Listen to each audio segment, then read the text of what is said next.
ખાસ કરીને અત્યારે કોંગ્રેસ પક્ષ વતી એક ટીમ સાથે દુઃખમાં સહભાગી થવા માટે જે કરુણ ઘટના બની છે એ સ્થળની મુલાકાત અને સાંજે એક બિન રાજકીય રીતે દીપ પ્રાગટ્ય કરીને રેસકોર્સ રોડ ઉપર સરદાર વલ્લભભાઈ પટેલની જ્યાં પ્રતિમા છે એ સરદાર સાહેબની પ્રતિમા પાસે દીપ પ્રાગટ્ય કરીને શ્રદ્ધાસુમન સમર્પિત કરવા માટે ખાસ આવ્યા છે। આજે અત્યારે અમે જ્યાં કાટમાળ પાસે હતા ત્યાંથી પણ એકદમ બળીને રાખ થઈ ગઈ હોય એવી હડ્ડી અને શરીરના ભાગો અત્યારે પણ જોવા મળ્યા। માણસના જીવથી વધારે કિંમતી કશું જ ના હોઈ શકે। ગમે તેટલી મોટી રકમ, ગમે તે મોટા આશ્વાસનો માણસનો જીવ પાછો નથી લાવી શકતા। અને એટલે જ વારંવાર નામદાર હાઈકોર્ટે પણ એવું હતું કે ફાયર સેફટીના દરેક પ્રાવધાન વ્યવસ્થિત રાખો।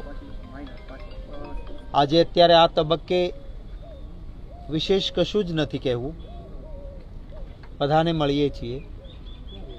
અત્યારે એક પ્રાર્થના સભા પણ છે શોકાંજલિ આપવા માટેની। એમાં ગયા પછી 8 વાગે સરદાર સાહેબની પ્રતિમા પાસે દીપ પ્રાગટ્ય કરીને શ્રદ્ધાસુમન સમર્પિત કરીશું। અહીં રાજકોટ વાસીઓ અને નજરે જોનારા જે વ્યક્તિઓ હતા એ અને કેટલાક નિષ્ણાતો સાથે સત્ય હકીકત મેળવ્યા પછી આવતીકાલે સવારે 11 વાગે રાજકોટ શહેર કોંગ્રેસના કાર્યાલય ઉપરથી પક્ષ વતી આપને રિએક્શન આપીશું।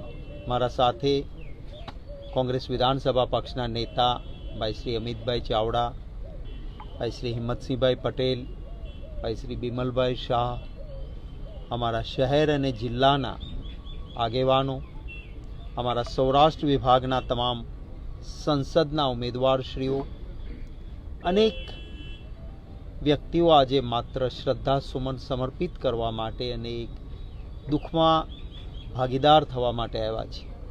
આ તબક્કે વિશેષ અત્યારે હું કશું જ નથી કહેતો। આપના કોઈ સવાલો પણ અત્યારે નહીં લઈએ, કારણ કે કોઈ રાજકીય રીતે આ બાબત જોવાના માટેનો સમય નથી। સત્ય હકીકત બધા જ પાસેથી મેળવ્યા પછી એક જવાબદાર રચનાત્મક વિરોધ પક્ષ તરીકે જે ઘટના છે એ ઘટનામાં જવાબદારો સામે શું પગલાં લેવા જોઈએ, ક્યાં ક્ષતિ રહી છે એના સૂચનો પણ કરીશું। ભૂતકાળમાં પણ આવી અનેક ઘટનાઓ બની છે અને એમાંથી પણ બોધપાઠ નથી લીધો એની પણ વાત કરીશું। અને આગામી દિવસોમાં શું થવું જોઈએ એની ચર્ચા પણ આવતીકાલે સવારે 11 વાગે પ્રેસ કોન્ફરન્સમાં કરીશું। અત્યારે માત્ર અહીં દુઃખમાં ભાગીદાર થવા અને મેં આપ કહ્યું એમ શ્રદ્ધાસુમન સમર્પિત કરવા માટે આજનો અમારો આ કાર્યક્રમ છે।